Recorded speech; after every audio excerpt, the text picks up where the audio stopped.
Thanks for joining, guys. Today we are going to be talking about the cyber attacks on industrial control systems and technology.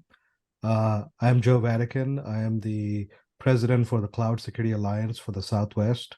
I'm also the chief revenue officer for Lightstream, which is a cloud security organization. Today we have John Livingston and Ed Harris, who's joining us from a expertise perspective in the ICS and technology segment of the cybersecurity market. John, would you like to introduce yourself real quick? Sure, absolutely. So as mentioned, I'm John Livingston. I'm the CEO at Verve Industrial. We are now part of Rockwell Automation as of a couple of weeks ago. We've merged with Rockwell. My background was I've been with Verve now almost 8 years doing industrial cyber. And then prior to that, I spent 20 years or so of my career as a senior partner at a consulting firm called McKinsey & Company, helping clients with digital transformations. So that's a quick background on me. Great Nice to be here with you, Joe. Nice to have you, John. Ed, would you like to introduce yourself? Yes, my name's Ed Harris. I am a doctoral student. I'm a research fellow for the Institute for Critical Infrastructure and Technology. I've been in the manufacturing world for a total about 20 plus years this year doing cyber. But all in all, I've been in the industry for 32 years this year. Wow, thanks for joining us, Ed. Appreciate it. Let's dive into the topic of ICS, right? So with critical infrastructure relying heavily on ICS, it's no surprise that it's a target for evolving cyber attacks. In what ways can we minimize the ASM attack surface exposure while keeping operations efficient across various sectors? John? Sure, thanks, Joe. So I think there's a variety of initiatives that organizations take to try to reduce that attack surface. What can often be referred to as defense in depth. We can stretch that term a little too far, obviously. But, one of the things that as we do these assessments with customers, right, where we'll put our technology in and assess the environment, I think the first and foremost thing we almost always see is the ability to further segregate your ICS or OT systems from the IT side, right? So that's the first sort of level of things you can do. We can get into a lot of specifics around how to do that and how to think about remote access, et cetera, but that's sort of a broad category first.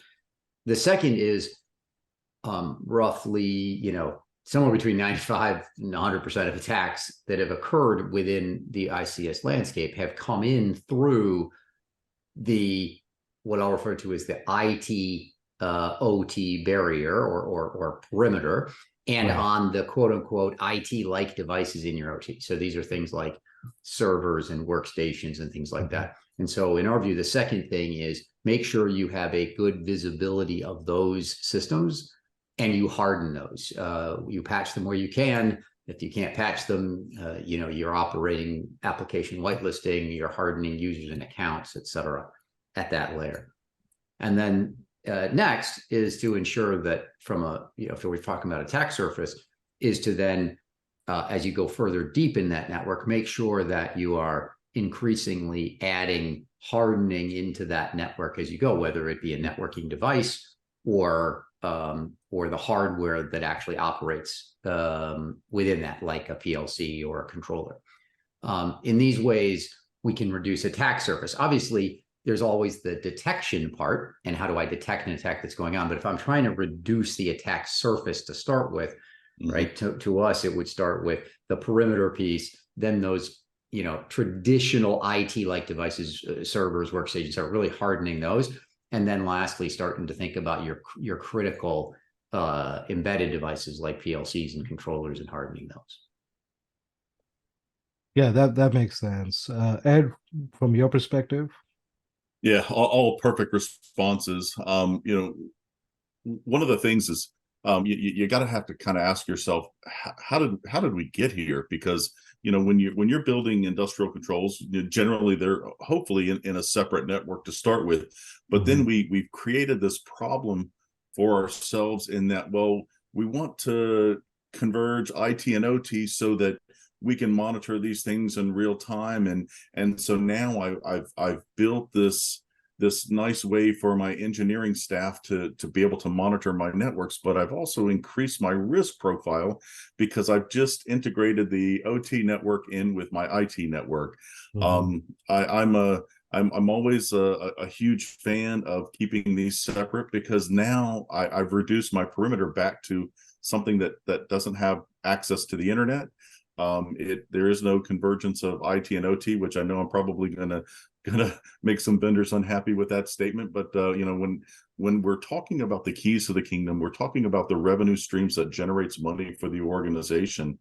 I like to see us be I don't want to say less automated in that area, because I think you can still have that level of automation and visibility in an OT network without it being part of the production network, and have things like internet access and things of that nature. I mean, every company's different, and every company needs to to weigh that level of risk. But the greater you can tighten it down, the better, because at the end of the day, the last thing that you want is to have an overrun, and it costs your company millions of dollars in resources and time and downtime and recovery and repair and things of that nature. But there's a number of different ways that we can reduce that risk profile.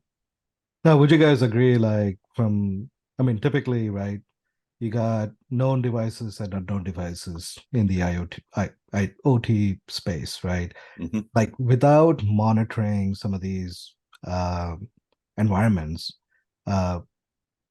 there's no easy way to have asset inventories and things of that nature, right? So some of these tools, while they have to connect to the IT system and to the internet, so to say, it's also trying to find all the known systems in the environment for people to actually protect it and detect and respond. Agreed. I'm sure, John, when you're doing like assessments and things of that nature from a customer standpoint, tools have to be deployed to understand the level of attack surface management, right?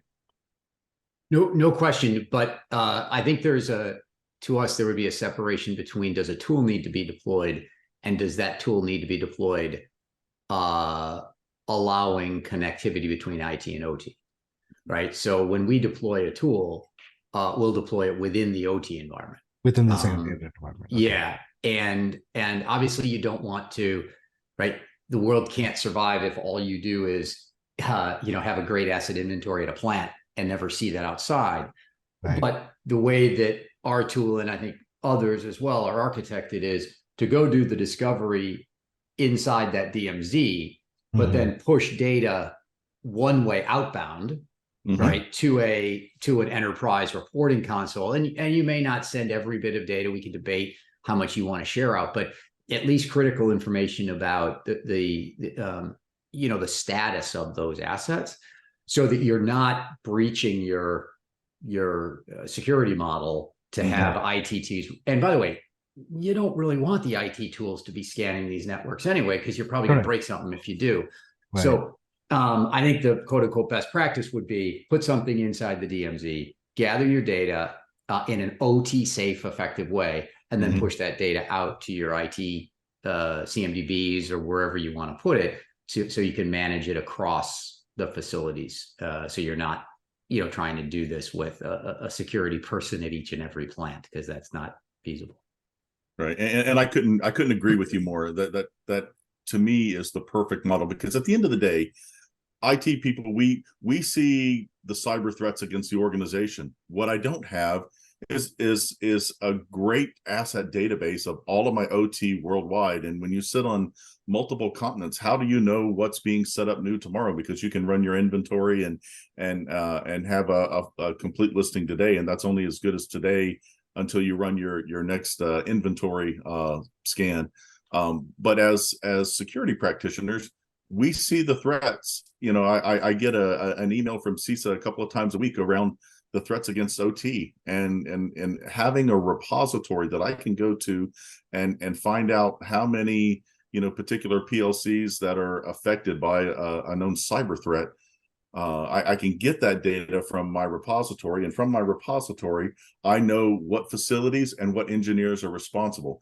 Do I want IT people touching the OT? No way. It's not an IT person's sweet spot. Right.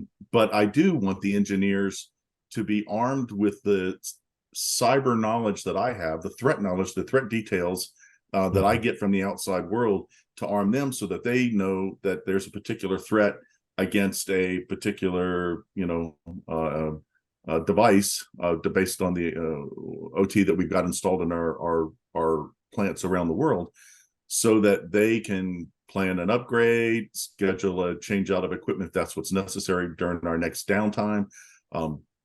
And that's the value that we can bring, because at the end of the day, we don't want IT people touching our OT from a manufacturer's perspective, because that's not the value that we create. We want the engineers. They're the ones with the intimate knowledge. They know how to do the programming. They know what they have and where they have it on a plant by plant basis. So I couldn't agree with John more that you know, and when it comes to scanning in the OT environment, you can't take your run of the mill vulnerability scanners. Correct. That can destroy equipment.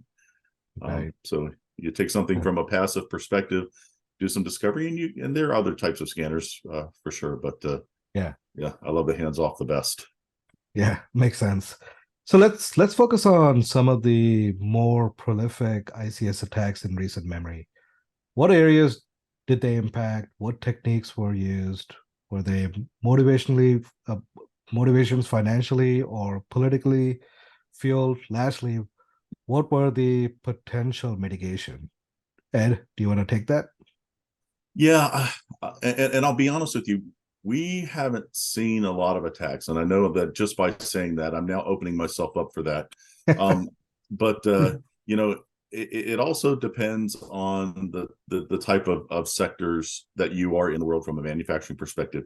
When you're the big kid at the top of the hill, you know, everyone likes to beat the big kid up and see who can be the next king of the mountain.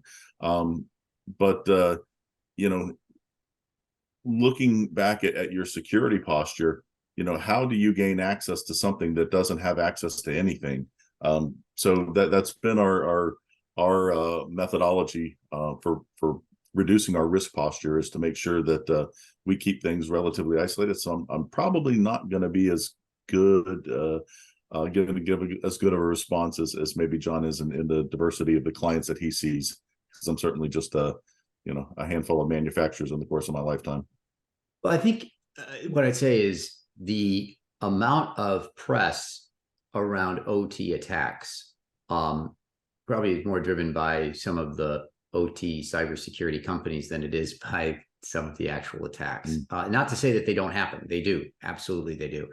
But sometimes we can overhype it. Let me just focus on a few things. So first, there have been some very, very well-known infamous attacks, right? So think of Colonial Pipeline as one, right? And everybody talked about that as an infrastructure or OT attack. In fact, it really was an IT attack that caused the company to shut down its OT systems before the threat moved across into the OT side.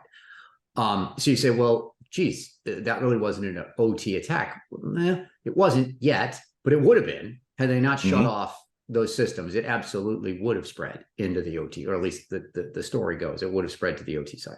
So, and there have been many attacks that actually did impact production. Clorox is just dealing with one here recently, and a bunch of others have been announced. When you look at those, and I'm going to talk in this second group of attacks, those that were successful and now we know about in the OT side.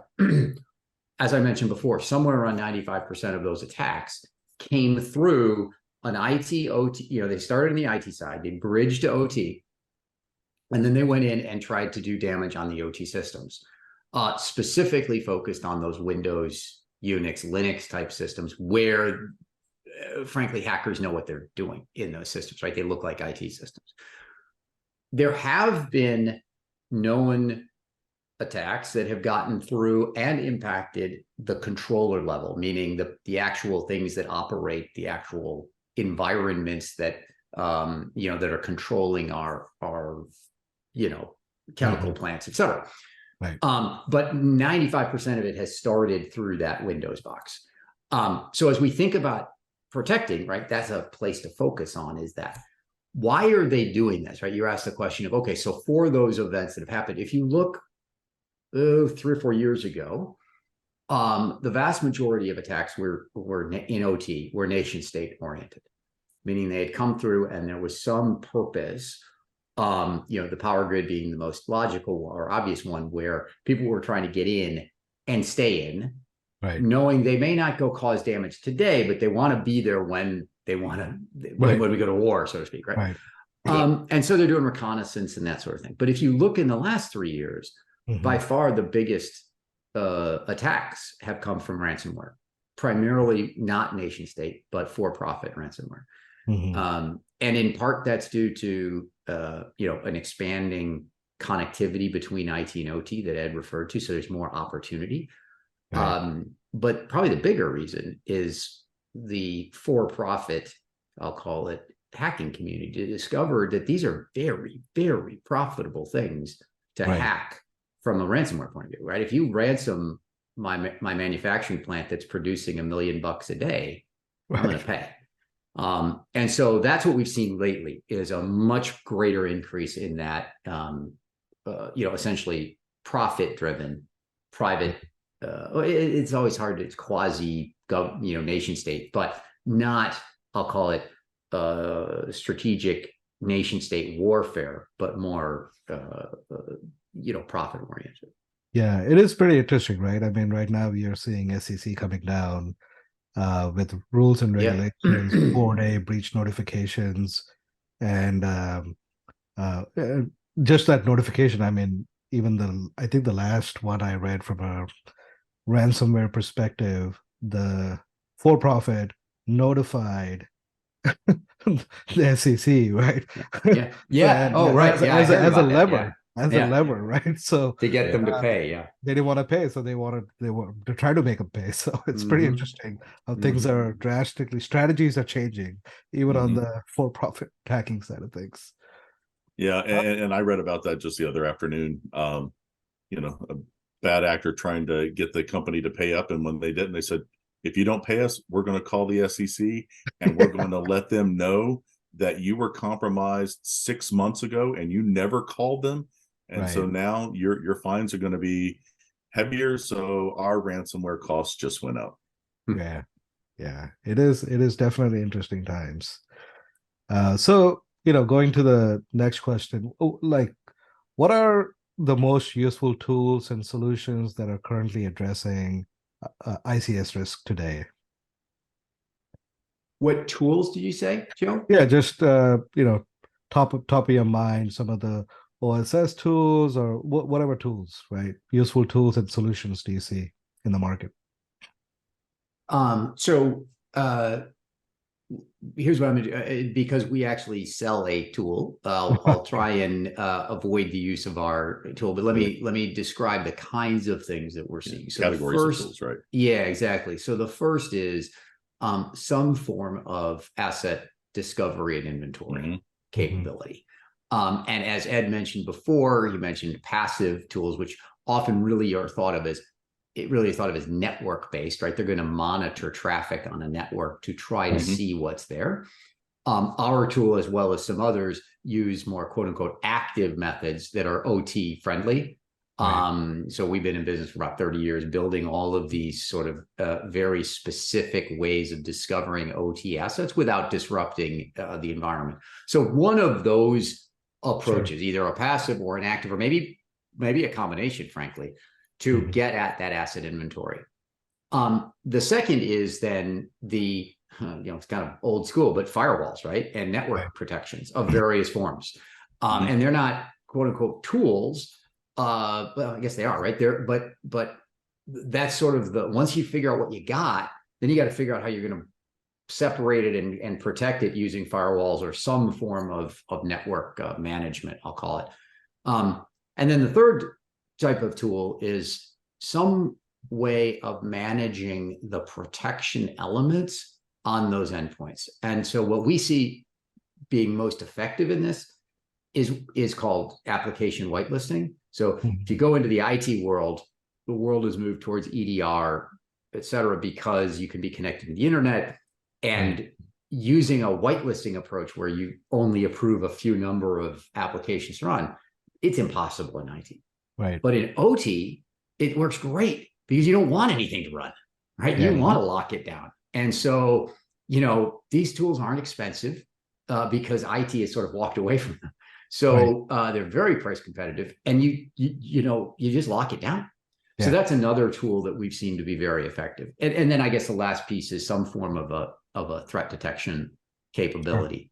Sure. And that can be a variety of whether it be network or host-based threat detection. And I don't know what you're seeing, but those are the kinds of things we're seeing.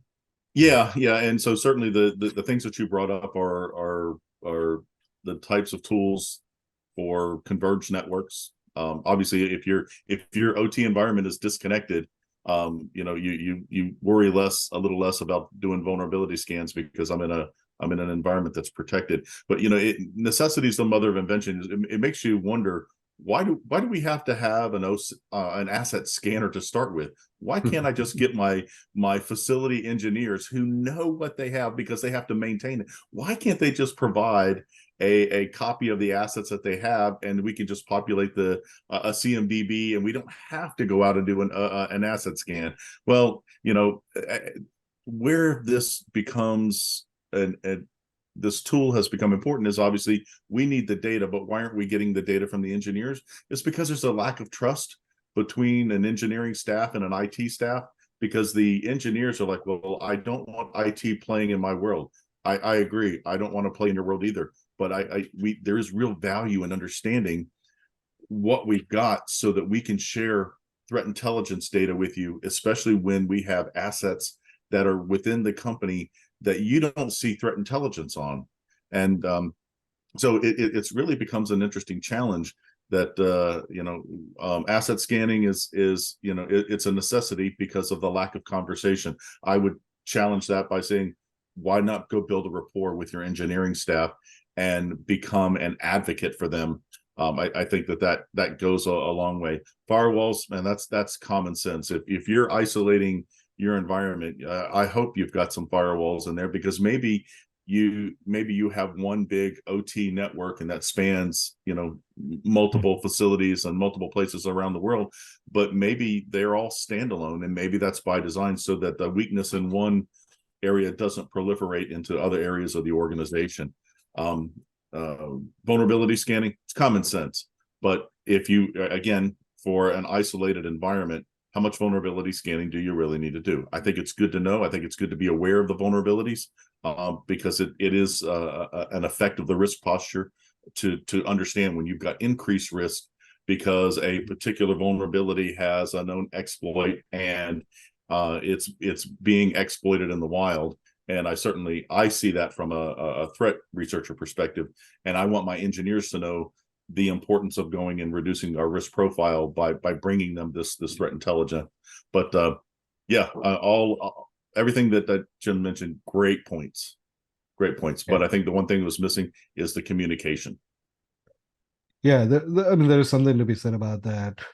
I think in our industry, we struggle with a lot of that, right? Between IT and security and within OT, and there's a lot of complexities behind it, and there's a lot of history behind every organization and their culture and so forth as well. So yeah, that's a tough one that we continuously need to improve as time goes on. So the next question I have is, what attacks are we seeing more of lately? Is there a way to use the current data we have to predict future trends? If so, what is the best way to implement proactive measures to protect our nation? John, do you want to take that? There's a big question. How do we really, and you're really getting at here, as I understand it, how do we get industries to come together to do this? So let me pick up on the ransomware thread for a moment. I think that what the SEC is trying to do, and frankly, the FBI are trying to do in the United States anyway, is to try to get awareness of these ransomware events out there so that organizations are discouraged from paying the ransomware. Now, there's a bunch of things people are talking about doing to really force that.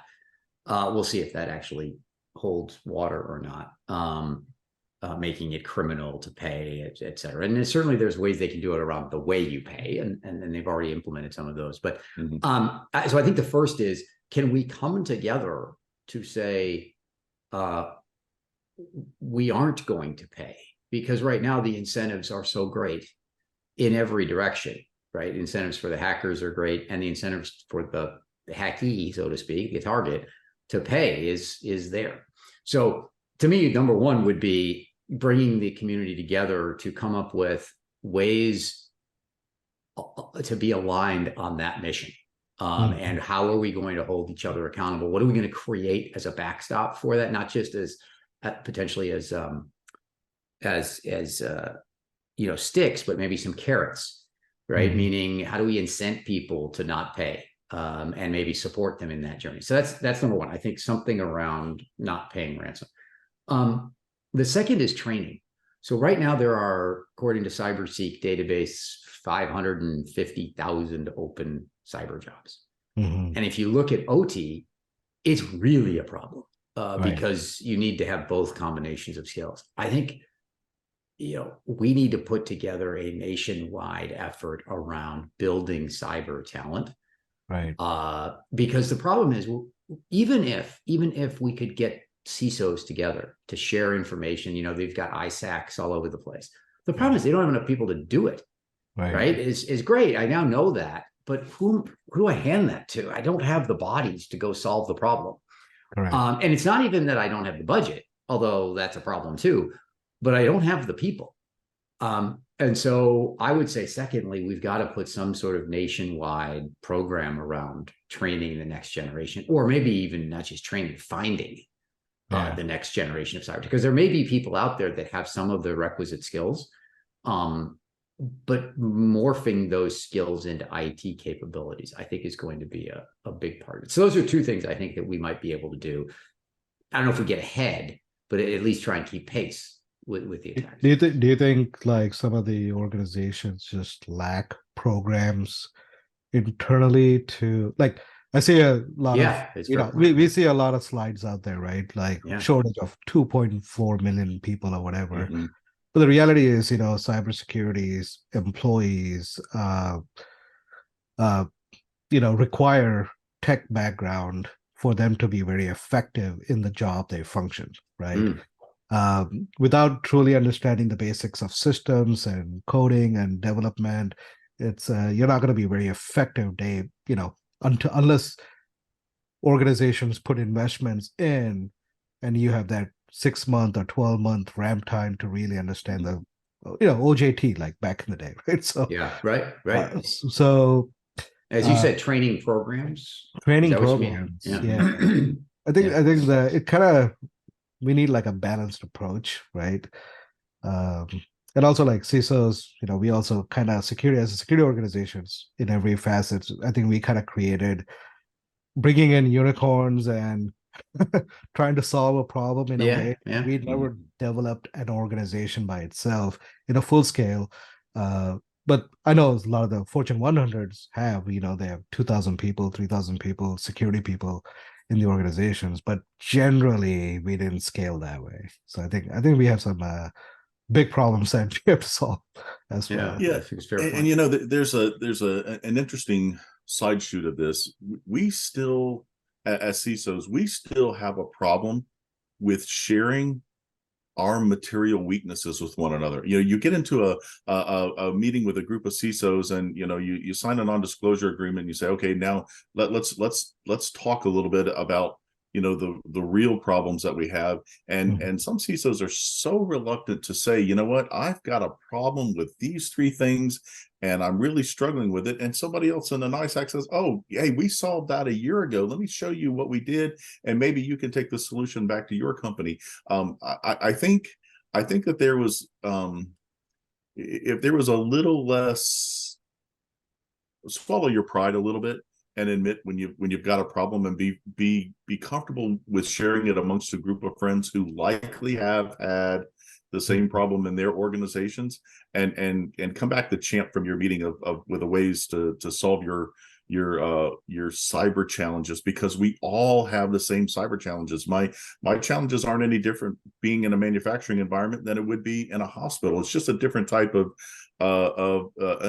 industrial control, or OT. It's no different than working for the Library of Congress. It's just a different set of constructs, but the threats are all the same. And why should I be embarrassed to say that I've got concerns in my organization that I don't know how to address?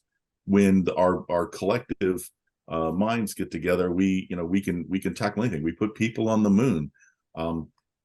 The next part that you mentioned about the training, I am aware of one university on the East Coast that is in the process of developing a cybersecurity degree for industrial technologies.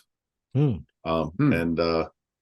I would be willing to share that if you guys think that that's appropriate. It's not off the ground yet. It's still in development, but I'm aware of one university that is making strides to address that particular issue of making sure that they churn out not only just cybersecurity professionals, but people who have done their training in an industrial environment. Yeah, no, that sounds great. That's moving in the positive direction, right? And some of these program development within the university community. So one last question I have is, CISA is very committed to working with the ICS community to address urgent cyber events and long-term risk. What are some of the immediate actions, as well as long-term strategic programs that could be put in place to establish a stronger community and culture of cyber awareness? John, do you want to take that? So we've one of the biggest challenges in the OT side on cyber awareness is the fact that many of the people we need to get to don't actually have access to the traditional computer systems of IT. So we were doing a training program for one of our clients, and something like 75% of all of the factory workers didn't have an email address. So couldn't access all this wonderful content, right? Now you can argue whether the online content is worth it or not, and we can debate that, but they had nothing. And so what we went back and started thinking about the safety programs from 30 years ago, right? When OSHA first got launched, and how did we do that, right? And the way we did that was safety became part of your balanced scorecard as a manager. And there was no excuses. If you didn't have a good safety record, you didn't get your bonus, you didn't get promoted, etc. And so if cyber is important enough, we got to get it to that level. And if you do that, then you start saying, okay, well, what would that cause from an awareness campaign? Well, it's going to cause us to have, signs on walls. It's going to cause us to have instead of having a safety moment at the beginning of every meeting, it's a cyber moment at the beginning of every meeting. We're going to have, instead of having, the yellow tape on the ground around where you can walk, okay, well, let's put that yellow tape around, these are the keys that you don't hit on your keyboard, things like that, right? This is, we're not going to allow people to stick their passwords up on the screen in front of them.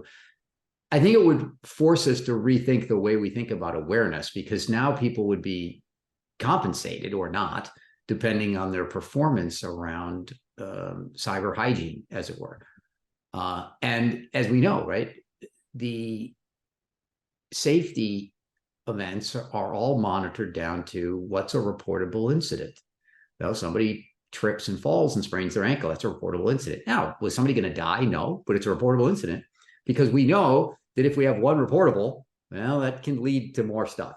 Okay, Yeah. well, got to get to that same sort of level with cyber. What's a reportable incident in cyber? And it may not look like it's a horrible thing, but we start reporting that and suddenly the awareness will rise.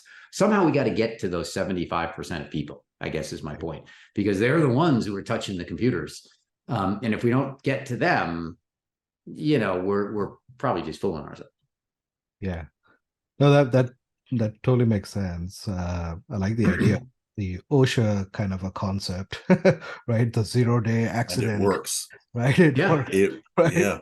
Yeah. We have in our plants, we have each shift has a 30-minute stand-up meeting once a week, and one of the plant managers was he was a little challenged by this, and he's like, I've got the same guy talking about the same stuff for the same 30 minutes every single week.